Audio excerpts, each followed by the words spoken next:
Hello दोस्तों, कैसे हो दोस्तों। आज आपको रिवीजन करा रहा हूं। टॉपिक होगा सर्वे कराऊंगा रिवीजन, उसके बाद में सर्च एंड सीजर, फिर सर्च एंड सीजर में जो सीज्ड हुए हैं असेट्स उनका application, power to call information, power to collect information, power to issue क्या है संबंध।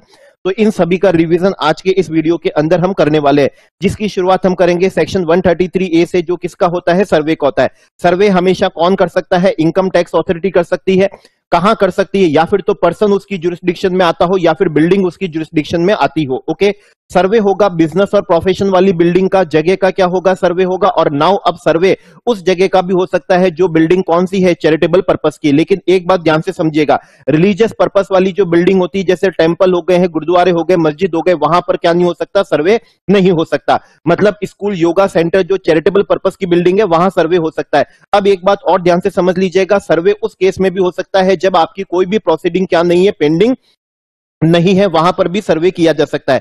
अब एक बात और ध्यान से समझिएगा, मान लीजिए अगर आपके बिजनेस के बुक्स ऑफ अकाउंट्स हैं, स्टॉक है, कैश है, मतलब बिजनेस से रिलेटेड जो भी क्या है चीज है, अगर वो अदर जगह पे पड़ी हुई है, मतलब रेसिडेंस पे भी पड़ी हुई है, मतलब जहां से अगर आप बिजनेस और क्या नहीं कर रहे हैं, प्रोफेशन नहीं कर रहे हैं, लेकिन बिजनेस से रिलेटेड अकाउंट्स पड़े हैं, बुक्स ऑफ अकाउंट्स पड़े हैं, डॉक्यूमेंट्स पड़े हैं, कैश पड़ा है, स्टॉक पड़ा है, वैल्यूएबल आर्टिकल पड़े हैं बिजनेस रिलेटेड, तो उस जगह का भी क्या किया जा सकता है, सर्वे किया जा सकता है। अब एक बात ध्यान से समझिएगा, जहां से आप बिजनेस और क्या कर रहे हैं, प्रोफेशन कर रहे हैं, तो डिपार्टमेंट इस चीज को वेरीफाई करने के लिए कि आप टीडीएस और टीसीएस की कंप्लायंस कर रहे हैं, टैक्स डिडक्ट कर रहे हैं, टैक्स कलेक्ट कर रहे हैं, तो टीडीएस और टीसीएस सर्वे भी किया जा सकता है बिजनेस वाली जगह का। लेकिन एक बात ध्यान से समझिएगा, जहां जो चैरिटेबल पर्पस की बिल्डिंग है, वहां पर टीडीएस और टीसीएस सर्वे नहीं किया जा सकता है। ओके, अब यहां पर जो क्या होगा, सर्वे होगा, किस समय वो एंटर हो सकते हैं, तो एंट्री रेस्ट्रिक्शन है।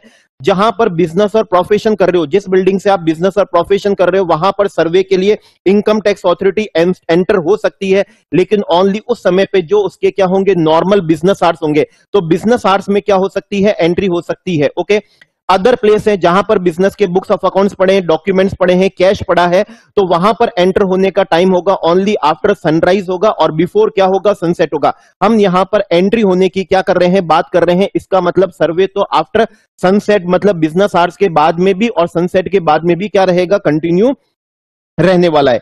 टीडीएस और टीसीएस का सर्वे करने आ रहे हो, सिर्फ टीडीएस और टीसीएस का सर्वे करने आ रहे हो बिजनेस और प्रोफेशन वाली जगह पे, तो उस केस में आप एंटर हो सकते हो ओनली आफ्टर सनराइज है और बिफोर कौन सा है, सनसेट है, तभी आप क्या हो सकते हो, एंटर हो सकते हो।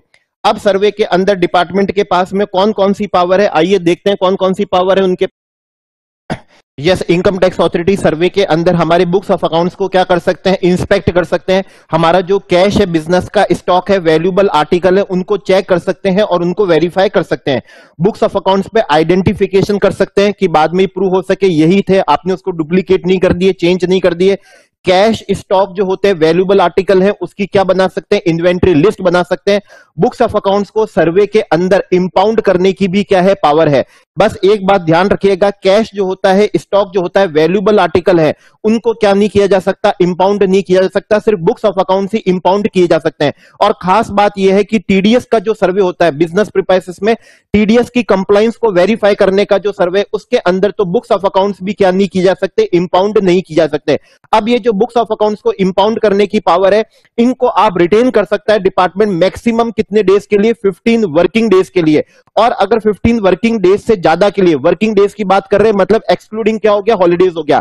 अगर 15 वर्किंग डेज से ज्यादा के लिए अगर आपको इसको क्या करना है, रिटेन करना है, तो सबसे पहले तो आपको रीजंस क्या करना पड़ेगा, रिकॉर्ड करना पड़ेगा। और सेकंड, आपको कमिश्नर और चीफ कमिश्नर की क्या लेनी पड़ेगी, प्रायर परमिशन लेनी पड़ेगी, तभी आप 15 डेज से ज्यादा के लिए आप उसको क्या कर सकते हो, इंपाउंड कर सकते हो। सर्वे के अंदर स्टेटमेंट लिए जा सकते हैं किन के, पर्सन के, और उन स्टेटमेंट को एविडेंस की तरह भी काम लिए जा सकता है किसके अंदर, प्रोसीडिंग के अंदर। सर्वे के अंदर किसी पर्सन की क्या नहीं हो सकती है, सर्च नहीं हो सकती, किसी भी पर्सन की सर्च नहीं हो सकती।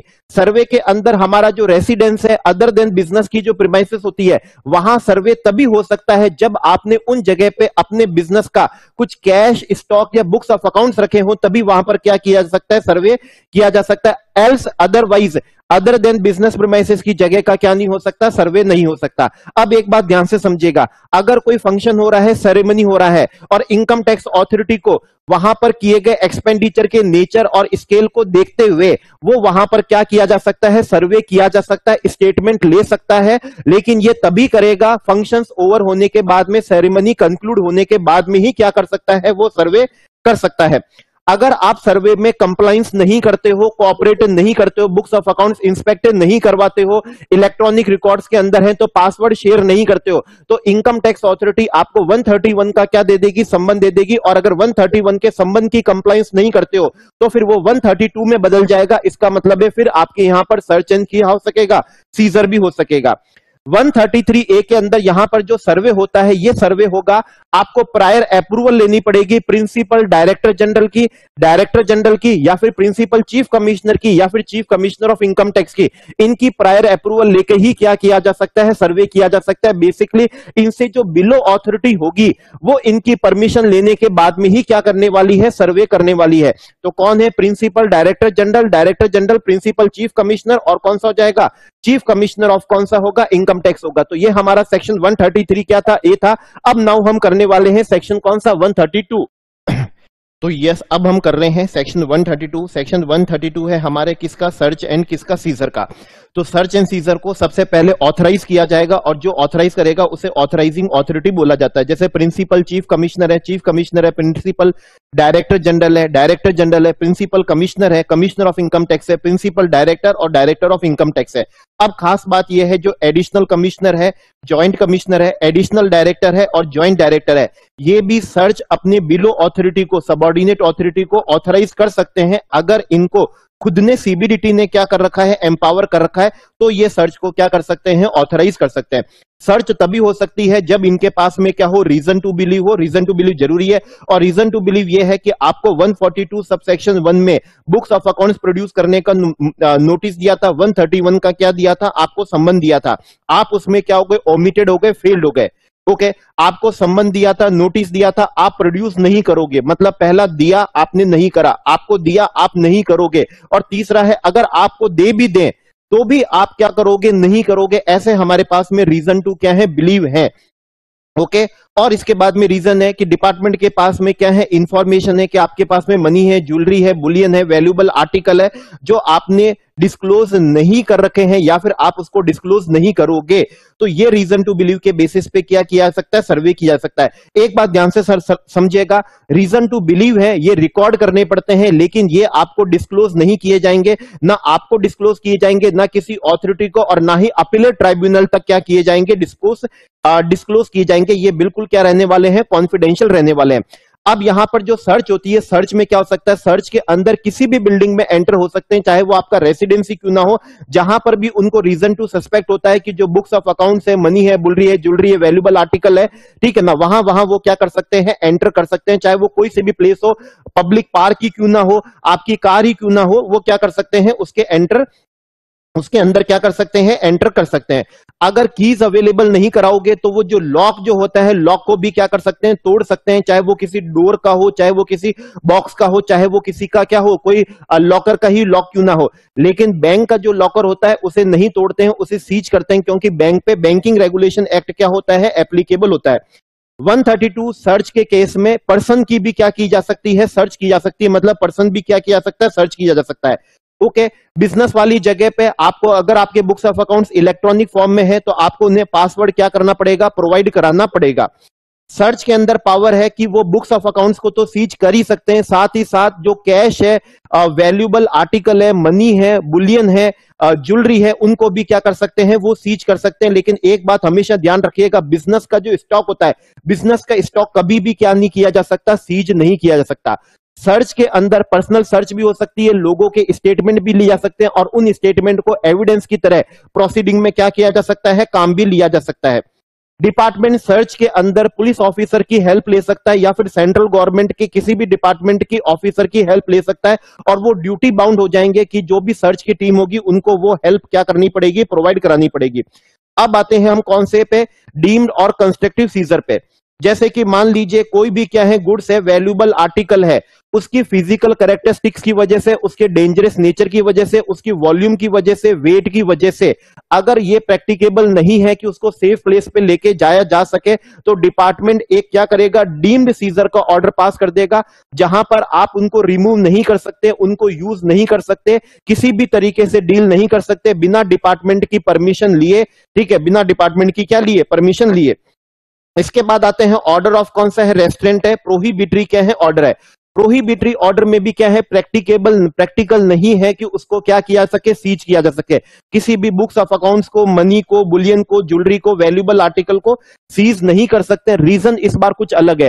रीजन वो नहीं है कि उसके डेंजरस नेचर की वजह से, रीजन ये नहीं है कि वॉल्यूम की वजह से, वेट की वजह से, उसकी फिजिकल कैरेक्टरिस्टिक्स की वजह से, या उसके डेंजरस नेचर की वजह से, किसी और रीजन की वजह से। किसी और रीजन की का मतलब यह है कि आप क्लेम कर रहे हो कि ये जो मनी है, ज्वेलरी है, ये आपके ब्रदर की है, आप उसकी इनवॉइस भी क्या कर रहे हो, प्रोड्यूस कर रहे हो, लेकिन डिपार्टमेंट को यहां पर सस्पेक्ट हो रहा है कि ये बात वास्तव में सही है या नहीं है, तो वो अभी आपके ऑर्डर ऑफ रेस्ट्रेंट क्या कर सकते हैं, पास कर सकते हैं। Order of restaurant time being होता है, थोड़े समय के लिए होता है, उस समय तक आप उसमें डील नहीं करोगे, आप उसको किसी भी तरीके से डिस्पोज नहीं कर सकते। ये ऑर्डर मैक्सिमम 60 डेज तक के लिए वैलिड होता है। जिस दिन ऑर्डर दिया गया वहां से कितने डेज के लिए, 60 डेज के बाद अपना आप ये ऑर्डर क्या हो जाता है, खत्म हो जाता है।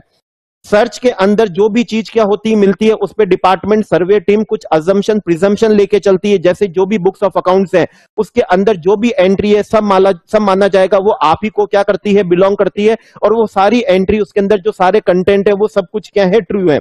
जो भी डॉक्यूमेंट्स मिले हैं उन्हें माना जाएगा वो प्रॉपरली एग्जीक्यूटेड हुए हैं, प्रॉपरली अटेस्टेड है, प्रॉपरली क्या हुए हैं, स्टैम्प्ड हुए हैं, और कोई भी अगर सिग्नेचर फाइंड आउट होता है तो माना जाएगा वो पर्सन की हैंडराइटिंग का क्या होगा, हाँ क्या है, सिग्नेचर है।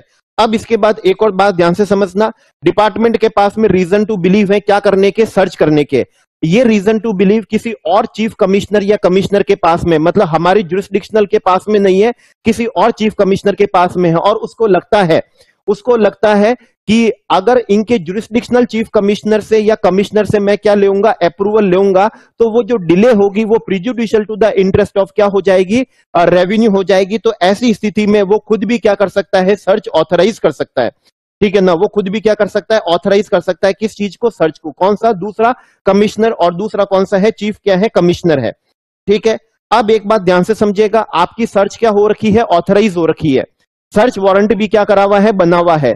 ओके, सर्च टीम भी क्या हुई है, सर्च करने गई हुई है। लेकिन जो दूसरा कमिश्नर है और दूसरा चीफ कमिश्नर है, उसको रीजन टू सस्पेक्ट हो रहा है कि ये जो बुक्स ऑफ अकाउंट्स ढूंढ रहे हैं, मनी ढूंढ रहे हैं, बुलियन ढूंढ रहे हैं, ज्वेलरी, वैल्यूएबल आर्टिकल जो ढूंढ रहे हैं, वो किसी मेरी जुरिस्डिक्शन वाली बिल्डिंग के अंदर है, और वो सर्च वारंट के अंदर मेंशन ही नहीं है, वो सर्च वारंट के अंदर क्या नहीं है, मेंशन नहीं है। तो ऐसी स्थिति में जो दूसरा कमिश्नर और कौन है, चीफ कमिश्नर है, ठीक है, वो जो सर्च की जो ऑथराइज टीम है, सर्च की ऑथराइज टीम है, उनको क्या कर सकता है, ऑथराइज कर सकता है कि इवन उस बिल्डिंग की भी सर्च कर लो जो सर्च वारंट के अंदर क्या नहीं है, मेंशन नहीं है, जिसके रेस्पेक्ट में रीजन टू सस्पेक्ट है किसको, दूसरे कमिश्नर या दूसरे चीफ कमिश्नर को। अब एक बात ध्यान से समझिएगा, सर्च के अंदर जो बुक्स ऑफ अकाउंट्स क्या किए जाते हैं, इंपाउंड किए जाते हैं।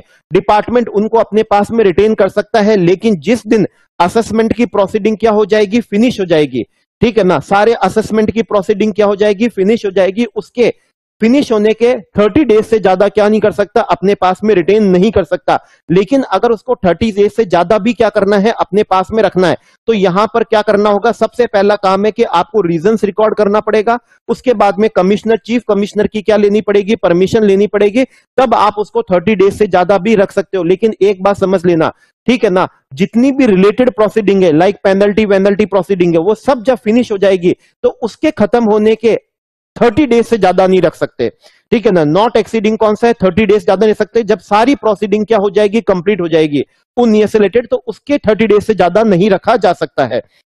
ओके, अब एक बात ध्यान से समझिएगा, यहां पर दूसरे कमिश्नर और चीफ कमिश्नर ने क्या करी थी, सर्च ऑथराइज कर दी थी, क्योंकि उसको लग रहा था delay in getting authorisation will be prejudicial to the interest of क्या होगा, रेवेन्यू होगा। तो जो भी बुक्स ऑफ अकाउंट्स और जो भी सर्च के अंदर उन्होंने क्या करे हैं, सीज करे हैं, तो वो जुरिस्डिक्शनल क्या होगा, असेसिंग ऑफिसर होगा, उनको हैंड ओवर करना पड़ेगा विद इन कितने डेज में, 60 डेज में। और 60 डेज कब से, जब से सर्च क्या हुई है, कंप्लीट हुई है, उसके विद इन 60 डेज में जुरिस्डिक्शनल कमिश्नर को, जुरिस्डिक्शनल असेसिंग ऑफिसर को क्या करना पड़ेगा, हैंड ओवर करना पड़ेगा। ठीक है, अब एक बात ध्यान से समझना, सर्च के अंदर, चलती हुई सर्च के अंदर और सर्च खत्म होने के बाद और विद इन 60 डेज के अंदर अंदर, मतलब टोटल टाइम में एक तो सर्च चलते हुए और सर्च खत्म होने के 60 डेज के अंदर अंदर अगर वो prejudicial to the interest of revenue लग रहा हो और रीजंस क्या करने के बाद में, रिकॉर्ड करने के बाद में आपकी प्रॉपर्टी को प्रोविजनली अटैच करने का ऑर्डर दे सकते हैं। During the course of search भी दे सकते हैं और सर्च खत्म होने के विद इन 60 डेज में भी दे सकते हैं। रीजंस रिकॉर्ड करना पड़ेगा और इंटरेस्ट ऑफ रेवेन्यू के अगेंस्ट हो, ठीक है ना, तो उनको क्या करना पड़ेगा, प्रोविजनल अटैचमेंट। और ये प्रोविजनल अटैचमेंट का जो ऑर्डर होगा इसकी वैलिडिटी रहेगी 6 month from the date of किससे, ऑर्डर से, और 6 मंथ के बाद में प्रोविजनल अटैचमेंट का ऑर्डर ऑटोमेटिकली क्या होने वाला है, वेकेट होने वाला है, वेकेट होने वाला। अब एक बात ध्यान से समझिएगा, ड्यूरिंग द कोर्स ऑफ कौन सा है, सर्च, और सर्च खत्म होने के अगेन वही विद इन 60 डेज के अंदर अंदर वैल्यूएशन ऑफिसर को क्या किया जा सकता है, रेफर किया जा सकता है कि किसी भी प्रॉपर्टी का क्या करने का, फेयर मार्केट वैल्यू का उसका डिटर्मिनेशन करने के लिए। तो फिर वैल्यूएशन ऑफिसर उसकी फेयर मार्केट वैल्यू का क्या करेगा, डिटर्मिनेशन करेगा और अपनी रिपोर्ट देगा विद इन 60 डेज के अंदर from the date of receipt of क्या है, सच रेफरेंस। मतलब जब उसको रेफरेंस मिला उसके 60 डेज के अंदर अंदर वो अपनी रिपोर्ट क्या करने वाला है, फर्निश करने वाला है। तो ये हमारा सेक्शन कौन सा था, सेक्शन 132 था, सेक्शन 132 था। और 132 के अंदर हमने यहां पर देखा था, क्या देखा था, सर्च, और क्या देखा था हमने यहां पर, सर्वे देखा था। ओके, ठीक है। तो अब हम नेक्स्ट सेक्शन यहां पर क्या करने वाले हैं, कवर करने वाले हैं। ओके, चलिए नेक्स्ट सेक्शन पे आते हैं। एक विशेष बात जो किसके लिए रहेगी, सर्च के लिए रहेगी। सर्वे के केस में तो बिजनेस प्रोमाइसेस की एंटर होने का एक टाइम होता है, ड्यूरिंग बिजनेस आवर्स होता है। अदर प्लेस के केस में आफ्टर सनराइज और बिफोर क्या होता है, सनसेट होता है। लेकिन सर्च के केस में एंटर होने का कोई भी क्या नहीं होता है, टाइम नहीं होता है। तो सर्च हमारी बिजनेस प्रीमाइसेस की, रेसिडेंस की किसी भी जगह पे हो सकती है जहां भी उनको रीजन टू सस्पेक्ट होता है, और एंटर होने की कोई भी यहां पर क्या नहीं होती है, टाइम नहीं होता है। इसके बाद में हम आते हैं सेक्शन किस पे, 132 किस पे है, ए पे है। 132 ए रिक्विजिशन है। रिक्विजिशन के अंदर क्या होता है, वही रीजन है जो किसके थे, सर्च के केस में थे। ओके, जो बुक्स ऑफ अकाउंट्स उनको सीज करने थे, जो डॉक्यूमेंट सीज करने थे, cash, money, Boolean, jewellery, valuable article जो उनको क्या करना था, सीज करना था, वो ऑलरेडी किसी अदर लॉ के ऑफिसर के पास में क्या है, उनके पोसेशन में है। मतलब उन्होंने क्या कर रखा है, सीज कर रखा है। तो यहां पर हमारा ऑथराइज्ड ऑफिसर उन ऑफिसर को क्या करेगा, रिक्विजिशन करेगा कि आप इमीडिएटली हमको हैंड ओवर कर दो, या फिर जब आपके लिए नो लॉन्गर यूजफुल हो, आपकी प्रोसीडिंग कंप्लीट हो जाए, उसके बाद में हमको क्या कर देना, हैंड ओवर कर देना। तो यहां पर जो हैंड ओवर करके बुक्स ऑफ अकाउंट्स मिलेंगे, डॉक्यूमेंट्स मिलेंगे, money, Boolean, jewellery, valuable article मिलेंगे, उसको यही माना जाएगा जैसे 132 के अंदर क्या करा गया है, सीज किया गया है। 132 के अंदर क्या किया गया है, सीज किया गया है। अब हम आते हैं सेक्शन कौन सा है, 132 बी है, एप्लीकेशन ऑफ कौन सा होगा, सीज्ड असेट। यस, अब हम आ चुके हैं सेक्शन 132, एप्लीकेशन ऑफ कौन सा है, सीज्ड असेट्स है। क्वेश्चन इसको लेके भी क्या होते हैं, बनते हैं। सबसे पहले तो है, क्या हम एप्लीकेशन कर सकते हैं जो सीज असेट्स हुए उनको रिलीज करने के लिए, तो आंसर है यस, एप्लीकेशन करनी पड़ेगी 30 डेज में। 30 डेज कब से, एंड ऑफ द मंथ जिसमें उन्होंने क्या करा है, सीज करा है, उसके 30 डेज में एप्लीकेशन करनी पड़ेगी।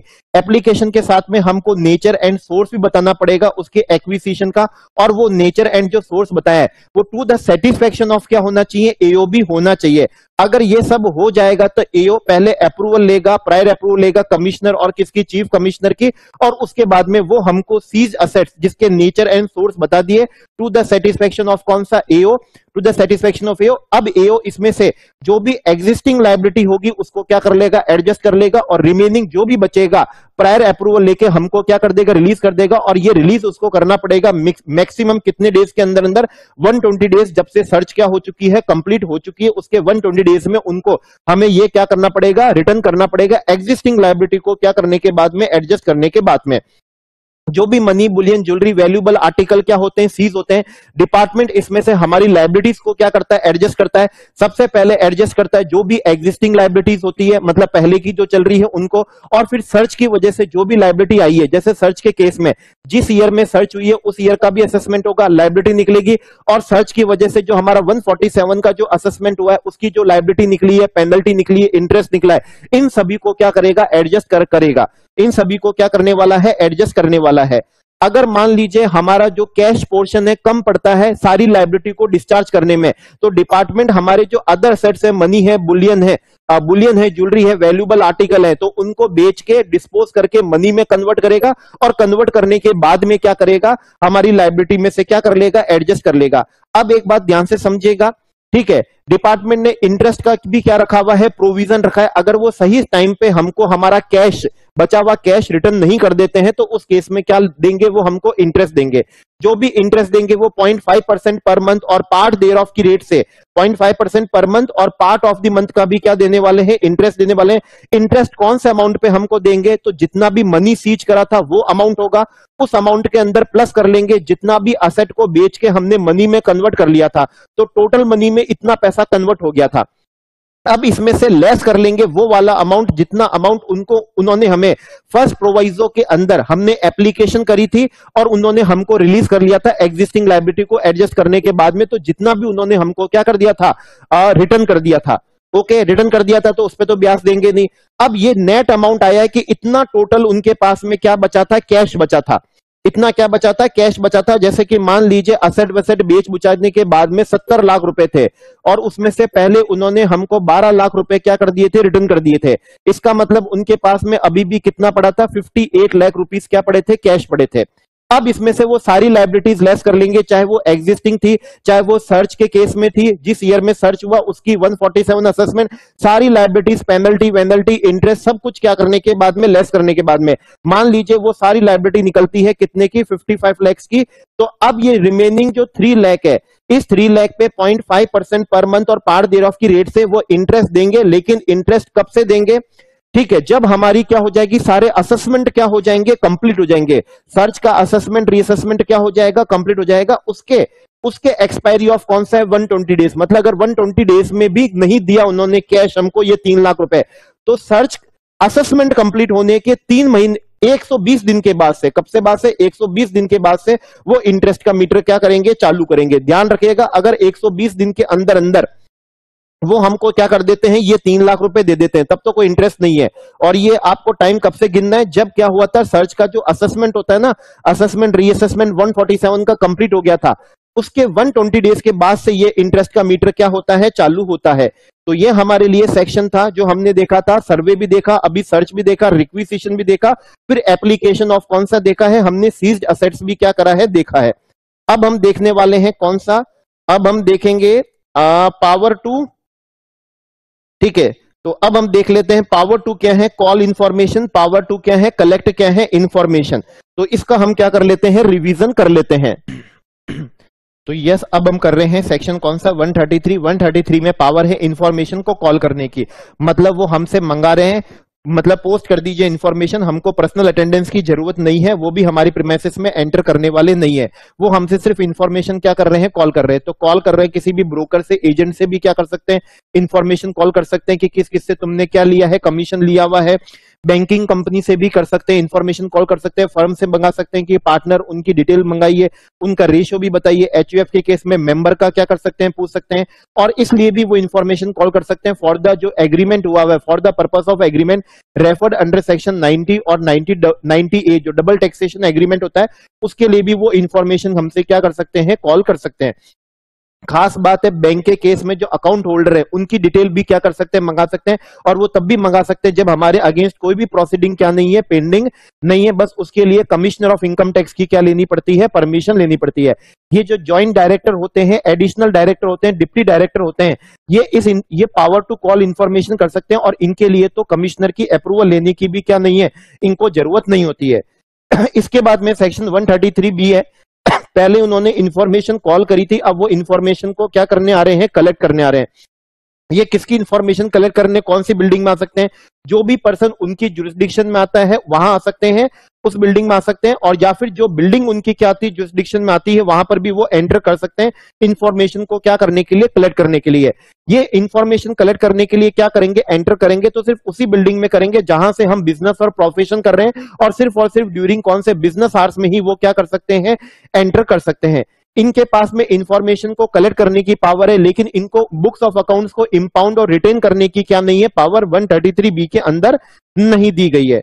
इसके बाद में सेक्शन 133C है। सेक्शन 133C बोलता है जो हमारे डिपार्टमेंट की इन्वेस्टिगेटिंग विंग होती है, उनके जो प्रेस्क्राइब इनकम टैक्स क्या है, ऑथोरिटी है, अगर उनके पास में कोई भी क्या है इंफॉर्मेशन पोजीशन में है, तो उस इंफॉर्मेशन को वेरीफाई करने के लिए वो हमको क्या दे सकते हैं, नोटिस दे सकते हैं, और नोटिस देके हमसे कॉल कर सकते हैं, इंफॉर्मेशन और डॉक्यूमेंट क्या कर सकते हैं, कॉल कर सकते हैं। भले ही हमारे अगेंस्ट कोई प्रोसीडिंग पेंडिंग हो या नहीं हो, इससे कोई फर्क नहीं पड़ता है। अब हम जो भी डॉक्यूमेंट उनको देंगे, इंफॉर्मेशन देंगे, वो उन डॉक्यूमेंट और इंफॉर्मेशन को क्या करेंगे, प्रोसेस करेंगे। प्रोसेस करने के बाद में उससे जो भी क्या आएगा, आउटकम आएगा, उस आउटकम को किसको देंगे, एओ को देंगे। और अगर एओ को लगता है तो वो उस आउटकम को रीजन टू बिलीव बना के हम हमारे अगेंस्ट 147 में क्या कर सकता है, प्रोसीडिंग भी कर सकता है। और ये हमसे इंफॉर्मेशन तब भी मंगाई जा सकती है जब हमारे अगेंस्ट कोई भी प्रोसीडिंग क्या नहीं चल रही है, पेंडिंग नहीं चल रही है। इसके बाद में हम लास्ट सेक्शन पे आते हैं आज के रिवीजन का, 131 है, जहां पर डिपार्टमेंट के पास में पावर है, जो कोर्ट में सम्मन देने की पावर होती है, उसी तरह से पावर अब डिपार्टमेंट के पास में भी है कि क्या दिया जा सकता है, सम्मन दिया जा सकता है। सम्मन दे सकते हैं डिस्कवरी एंड इंस्पेक्शन के लिए, इंस्पेक्शन जैसे कि किसी फैक्ट्री का प्रीमाइसेस का इंस्पेक्शन करना है। एनफोर्सिंग द अटेंडेंस, मतलब पर्सनल अटेंडेंस के लिए भी क्या कर सकते हैं, बुला सकते हैं, रिप्रेजेंटेटिव नहीं, आप ही को क्या करना पड़ेगा, आना पड़ेगा। या फिर बैंकिंग कंपनी के ऑफिसर को भी क्या कर सकते हैं, वो एनफोर्स कर सकते हैं, किस चीज के लिए, अटेंडेंस के लिए कर सकते हैं। हम अटेंडेंस पे करेंगे तो हमारी एग्जामिनेशन ऑन ओथ कर सकते हैं, मतलब इस पे रख के हमसे ओथ करवा सकते हैं। हमसे बुक्स ऑफ अकाउंट्स प्रोड्यूस करने के लिए क्या कहा जा सकता है, बोला जा सकता है। इशूइंग कमीशन, मतलब वो एक्सपर्ट की भी क्या ले सकते हैं, ओपिनियन ले सकते हैं। ये संबंध देके ये सारा काम कर सकते हैं, इवन तब भी कर सकते हैं जब हमारे अगेंस्ट कोई भी प्रोसीडिंग क्या नहीं चल रही है, पेंडिंग नहीं चल रही है। यहां पर हमसे बुक्स ऑफ अकाउंट्स मंगा सकते हैं, ठीक है ना, प्रोड्यूस करने के लिए बोल सकते हैं, लेकिन उनको वो अपनी कस्टडी में रखना चाहते हैं, रख सकते हैं। लेकिन अगर 15 दिन से ज्यादा रखना है तो वही सेम केस है, सबसे पहले तो आपको रीजंस रिकॉर्ड करना पड़ेगा और फिर बाद में आपको कमिश्नर, चीफ कमिश्नर की क्या लेनी पड़ेगी, परमिशन लेनी पड़ेगी। अगर 15 दिन से ज्यादा, 15 वर्किंग डे से ज्यादा अगर आप उनको क्या करना चाहते हो, रिटेन करना चाहते हो। तो ये हमने क्या करा था, रिवीजन करा था। सबसे पहले हमने क्या करा, सर्वे करा, उसके बाद में हमने क्या करी, सर्च करी, उसके बाद में रिक्विजिशन करा, और उसके बाद में हमने एप्लीकेशन ऑफ क्या करा था, सीज्ड क्या करा था, असेट करा था। इसके बाद में पावर टू क्या थी हमारे पास में, कॉल इंफॉर्मेशन थी, ठीक है। पावर टू क्या थी हमारे पास में, कॉल इंफॉर्मेशन थी। उसके बाद में पावर टू क्या थी हमारे पास में, कलेक्ट इंफॉर्मेशन थी। Prescribe income tax authority information document मंगा के प्रोसेस करके आउटकम निकाल के एओ को देने की पावर 133 किस में थी, सी में थी। और 131 में सम्मन दे सकते हैं, एग्जामिनेशन कर सकते हैं, ओथ पे एनफोर्सिंग कर सकते हैं, अटेंडेंस को, production of books of accounts कर सकते हैं, ठीक है, डिस्कवरी और इंस्पेक्शन भी कर सकते हैं। तो ये सारी पावर है। बुक्स ऑफ अकाउंट्स को रखने की भी 15 दिन और 15 दिन से ज्यादा रखने की भी क्या रखते हैं, पावर रखते हैं। तो ये हमारा रिवीजन था किसका, टॉपिक का, इनकम टैक्स ऑथोरिटी टॉपिक का। इस रिवीजन से पास्ट एग्जामिनेशन के हम सारे क्वेश्चंस यहां पर क्या कर सकेंगे, सॉल्व कर सकेंगे। Okay friends, thank you friends.